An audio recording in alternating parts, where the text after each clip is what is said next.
a barca começa a ser montada e algumas saídas podem ser confirmadas. Vamos ver. Um novo não que segue agitando os bastidores do Vasco. Após mais uma recusa de Léo Jardim e uma pedida salarial maior que R$1 milhão, o futuro do goleiro em São Januário segue como uma incógnita. Quem também tem a permanência cada vez mais distante no Cruz Maltino é Payet. Com contrato até o fim de julho, a diretoria discute com o staff do jogador a possibilidade de antecipar o fim do vínculo. Ele não entra em campo desde o dia 15 de abril, na derrota contra o Ceará. Um dos principais objetivos para a diretoria cruzmaltina segue sendo a permanência de Felipe Coutinho.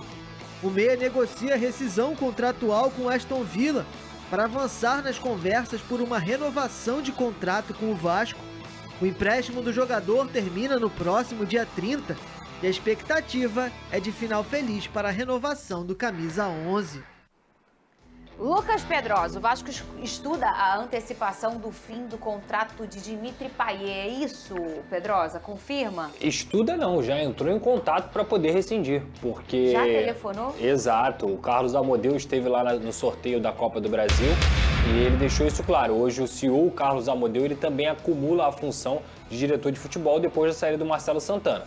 Inclusive, a diretoria do Vasco está na hora de acordar porque o Vasco vai entrar numa janela de transferências e não tem diretor de futebol. Então, quem vai fazer a janela de transferências? Quem vai buscar as coisas? Vocês precisam acordar para poder resolver essa situação, porque o Carlos Amodeu, ele tem outra função no clube. Ele não pode acumular a função, ainda mais no Vasco que precisa de trazer reforços. Então, é algo que a diretoria precisa acordar. Agora, em relação ao Dimitri Payet, cara, é natural, Fernanda. Ele já não ficaria. Desde maio, Quantos jogos ele... Quanto tempo que ele não joga?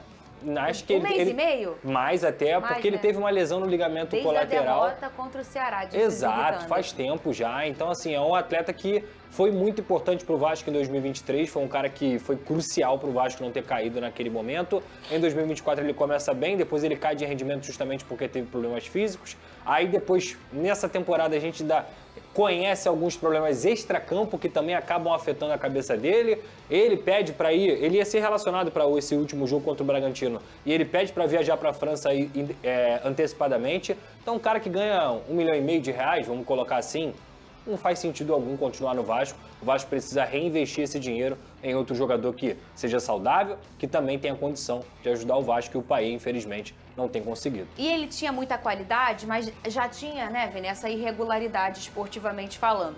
Depois que começou a ficar público aquele caso de polícia que ele teve, e aí eu acho que o negócio ficou mais difícil pro Payet, né? Fernandinha, quem acompanha o nosso programa sabe muito bem que eu falo isso bem antes desse caso envolvendo a vida pessoal dele, envolvendo a polícia. Eu falava isso bem antes, que o custo-benefício com o Dimitri Payet não valeria a pena. Eu acho que era muito melhor você ir ao mercado, utilizar esse alto salário que pago pro francês, ir ao mercado e trazer um jogador que pudesse ajudar mais, sendo substituto ou não do Coutinho. Então, acho que o custo-benefício era péssimo com o Payet nessa temporada. Acho que o Vasco da Gama vai agir de maneira extremamente correta se conseguir a rescisão de contrato antes do tempo. Então, acho que chegou o fim, au revoir para o Dimitri Payet. E só falta um mês, tá? Seria só julho. Então, é meio que negociar ali a rescisão de contrato de fato. É meio que assim, cara, você não precisa voltar. É mais ou menos isso. É torcer para ele não sentar no contrato também, né? Vamos falar do Vasco? Cara, é muita polêmica nesse programa. Falando em polêmica, e o Léo Jardim, hein? Mais um dia de novela, né? Hoje, inclusive, a gente vai acreditar alguns detalhes. Ontem eu falei muito sobre isso aqui, anteontem também, mas hoje até o portal GE trouxe alguns números que a gente vai repercutir. Porque é o seguinte, o staff do Léo Jardim, segundo o número que o portal GE trouxe, quer R$1,5 milhão de salário. O Vasco... O portal GE trouxe 800 mil, mas eu tive a informação de que o Vasco chegou a oferecer R$900 mil. Assim, limite do limite do limite que o Vasco poderia oferecer. R$900 mil. E aí não é só o salário, né? Bota aí bônus, dilui as luvas, etc, para um contrato até 2030. Então seriam mais 5 anos de contrato. O contrato dele acaba este ano. Léo Jardim poderia até 2030, completando 35 anos de idade no Vasco. A questão é, o Léo Jardim tem o interesse de voltar para a Europa. Vem falando sobre isso há semanas aqui. O Porto surgiu fortemente como interessado, não fez proposta ainda, mas estava interessado. O Léo Jardim espera uma proposta nesse meio do ano, né? Esse que é o ponto. E se o Vasco não se acertar nessa renovação com ele pode, a partir de 1º de julho, assinar um pré-contrato com outra equipe. E aí, no final do ano, sairia de graça, já garantido, né? Ah, mas Breno, e a renovação automática? Já cansei de explicar que a renovação automática é um gatilho. Esse gatilho tem que ser acionado. Se uma das partes não quiser acionar esse gatilho, aí você pode discutir, pode levar o contrato para a justiça, aí são outros 500. Mas assim, não há uma obrigação. A renovação é automática, mas o gatilho tem que ser acionado. Eu sempre dou o exemplo, por exemplo, da rescisão, né? Se a multa é X, não vai chegar o Vitor Costa Futebol Clube, depositar X, vamos supor que o Vitor Costa tenha comprado a SAF do Duque de Caxias. Aí o Duque de Caxias quer levar o Léo Jardim por 20 milhões de euros, sei lá, que é a multa rescisória. Tô chutando um valor, tá? Não é cair o Pix lá do Vitor Costa, dono da SAF do Duque, que automaticamente ele vai ser transferido. Não. Tem que ser assinado, tem que ser ativada a rescisão, assim como a renovação automática, tá?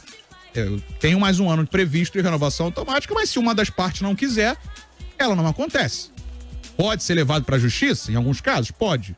Mas não é automático assim. Eu sei que o nome automático leva a entender isso, né? Mas eu tô explicando que ela tem que ser acionada.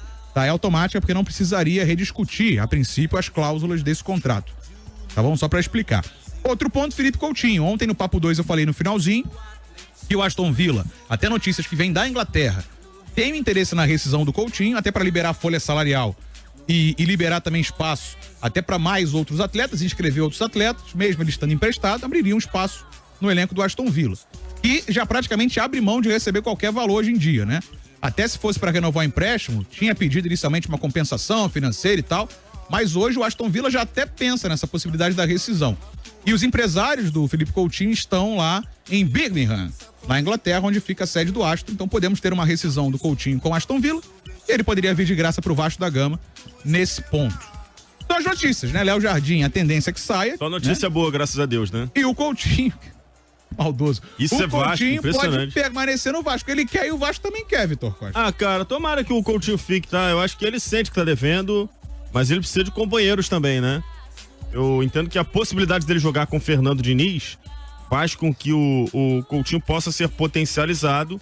Não gostaria que esse ciclo terminasse dessa forma, até porque o torcedor mais jovem que não viu o Coutinho jogar no Vasco no começo da carreira, ainda não teve a oportunidade de presenciar boas partidas seguidas do Felipe Coutinho, porque a carreira mesmo ele construiu na Europa, né? A torcida tem muito carinho pelo Coutinho, não é pelo que ele fez no Vasco, mas por ele ser um cria do Vasco e ter brilhado no futebol europeu. Tomara que ele fique mais dentro da realidade orçamentária do Vasco, que não é a realidade mais tranquila do mundo para ser administrada.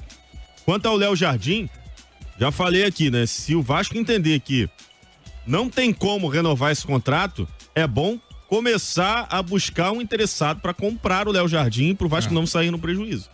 Eu acho que é basicamente isso. É um goleiro dos melhores do futebol brasileiro. É ótimo ter o Léo Jardim, mas não dá para obrigar o cara a ficar. Se ele não quer ficar, não tem como convencer. E esses valores que foram mencionados aí estão fora da realidade do Vasco hoje. Até o pessoal perguntou aqui, eu tava tentando lembrar da questão da indenização que o Botafogo botou na justiça para receber do Ilharão. Sim. Porque eu não lembro exatamente as minúcias dessa negociação, mas tinha um gatilho de renovação automática. O Davi Luiz esteve no Flamengo também, se ele jogar X jogos, ele vai renovar. E aí foi até pro STJ essa questão, pro TST também, Tribunal Superior do Trabalho.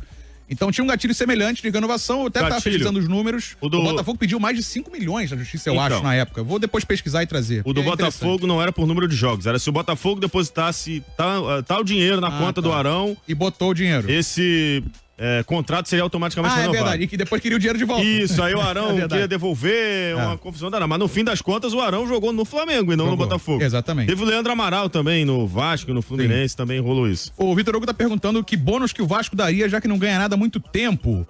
Cara, nem sempre é por título, Jogo sem sofrer gols é um bônus. Você pode negociar o bônus que você quiser. Sabe o Futebol Manager, né? Que o pessoal brinca com aqueles bônus lá do Futebol Manager. Qualquer jogo de gerenciamento, na vida real é parecido com isso. Agora, X jogos, ganha um bônus a mais, entendeu? A gente sempre olha pela ótica do Vasco, porque somos um programa bairrista, falamos do futebol do Rio de Janeiro.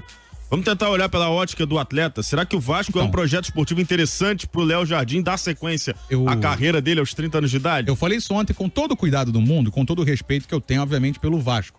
Mas hoje, pro nível que chegou o Léo Jardim, chegou a ser convocado para a seleção brasileira, vamos falar a verdade, pro Vasco não é um projeto esportivo interessante. Não briga por títulos, briga para não cair. Exposto. Pois é. Aí, de fato, ele tem liderado índices de defesa, números de defesa, mas porque ele é exposto a toda hora a defesas, né? E ele entende que ele pode ser mais valorizado. Quando ele chegou ao Vasco, diga-se, era um goleiro desconhecido. Ninguém conhecia o Léo Jardim. Ele não tinha tido sequência na carreira. Até por isso o Vasco pode encontrar um goleiro semelhante. Ninguém conhecia o Léo Jardim. O Léo Jardim hoje é o que é muito graças à aposta do Vasco dele, né? Ele veio por menos de $500 mil de salário porque ninguém conhecia o Léo Jardim.